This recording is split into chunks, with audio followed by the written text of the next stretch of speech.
Chapter 10. Fascinating New World. This time round, she was no longer wandering about the book pavilion like a lost sheep. The last time when she came in, she had written down the various locations of the different categories of books in detail. With such preparation in hand, she simply waltzed over to the bookshelf in search of what she wanted, and soon staring at her was a book with the title, Profession's Guide. Thinking back, she had an impression of this book as this was the book that was given to the previous Sima Yu on the first day she had attended the academy. Unfortunately, she wasn't interested in it and had just casually tossed it at a corner of the table, and she had not touched it since. Sima Yu leaned against the bookshelf as she quickly read through the contents of the book. However, the more she read, the more she could not hide her surprise as she sighed in amazement. She was really living in a fantasy world. According to the book, people can cultivate because there is spiritual qi in the air, and by absorbing the spirit qi, the body would, in turn, transform this spiritual qi into spiritual energy, and the more spiritual energy one has, the stronger one is.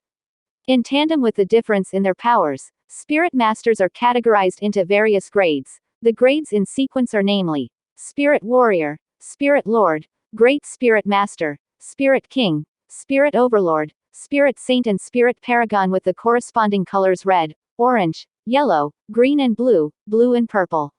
Each grade is further divided into 9 minor grades, with every minor grade depicted by a small star, and a moon depicted one major rank. For example, a 6th grade Spirit Warrior, when drawing out his spirit energy, 6 little stars would show by his feet, while for a 6th grade Spirit Lord, it would show a moon and 6 little stars, and for a Grand Spirit Master, it would show 2 moons, and so on. Although Spirit Masters held dominance over the world, they were nevertheless few in numbers, as not every single person was able to sense and detect the spiritual powers in the air. As Spirit Masters held great powers, they were greatly revered and enjoyed high status in the world. Besides Spirit Masters, there were other highly regarded professions. In opposing relativity, would be the Sword Master. A Sword Master would refer to all those who were unable to sense the spiritual powers in the air, and they rely solely on developing the force they infuse into their swords, named as Swords Aura. Besides developing their swordsmanship, Sword Masters put in a lot of training into their physical strength as well, as the stronger their bodies get, the more force they would be able to sustain and bear up under with their swords. Each grade is further divided into 9 minor grades, with every minor grade depicted by a small star, and a moon depicted one major rank. For example, a 6th grade Spirit Warrior, when drawing out his spirit energy, 6 little stars would show by his feet, while for a 6th grade Spirit Lord, it would show a moon and 6 little stars, and for a Grand Spirit Master, it would show 2 moons, and so on. The different grades for Sword Masters were namely Swordsman, Sword Meister, Grand Sword Master, Sword King, Sword Overlord, Sword Saint, and Sword Paragon. The Sword's aura was also categorized by 7 colors: red, orange, yellow, green and blue, blue and purple, and every grade was similarly split further into minor grades from 1 to 9. One minor grade was corresponded by a tiny sword, while a major grade was depicted by a saber. Although Spirit Masters and Sword Masters are rare in the world, compared to other occupations, their numbers were considered to be rather numerous, as in the other occupations, they were even fewer in numbers.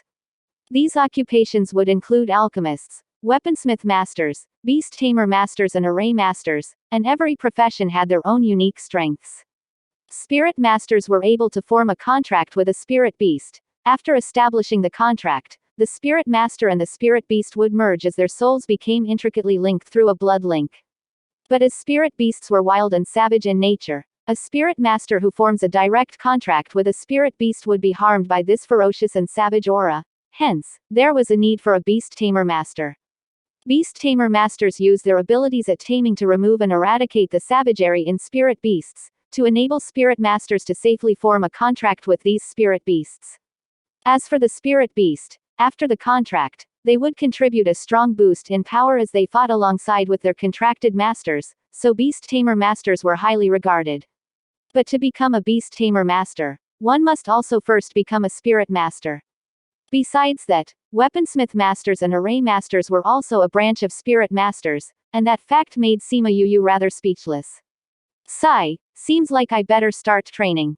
Sima Yu got up from the floor, and after searching through the bookshelves for a while, she finally found an entry-level book covering the most basic of training and cultivation.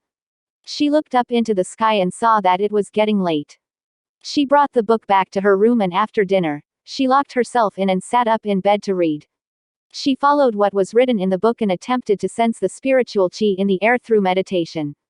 Initially, she did not feel a single thing. But after some time, she seemed to have felt something unidentifiable swirling around her. It was not until dawn broke that she was finally able to properly sense those things as multicolored specks of light. Sima Yu opened her eyes and broke her meditative trance, feeling rather puzzled in her mind.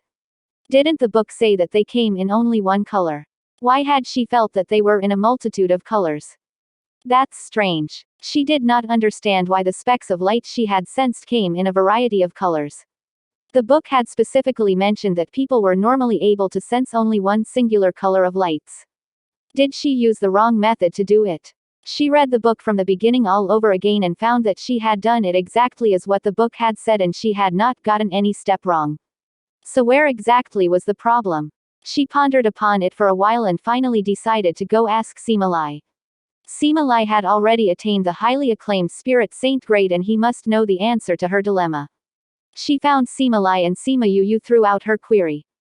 That is actually very simple, Sima Lai said, looking at the upraised tiny face of his granddaughter who came to him with a question. He continued with a smile and said, the spiritual chi would differ in color according to their different attributes or properties. Properties. Yes, my dear. The properties shows the type of spiritual chi one can train and cultivate in. Red is the color for fire attributes, and when training, they absorb the red-colored specks of light. Green is for wood attributes, and while training, they absorb the green specks of light. Similarly, water attributes would be blue, while metal attributes would be gold. Earth attributes would be brown, light attributes would be white, and darkness attributes would be black. Usually, the color of light that one is able to sense and detect would mean the type of powers that person would be able to train and cultivate. So that's how it works. Sima Yu nodded her head to show she understood. When she recalled the multicolored lights she had seen that morning, she continued to ask, what if I sensed a variety of colors in the lights? Sima Lai did not know why Sima Yu was suddenly so interested in these matters about training and cultivation, but he still replied patiently. When one can sense many colors of lights, that would be someone we term as multifaceted spirit masters. Multifaceted spirit masters.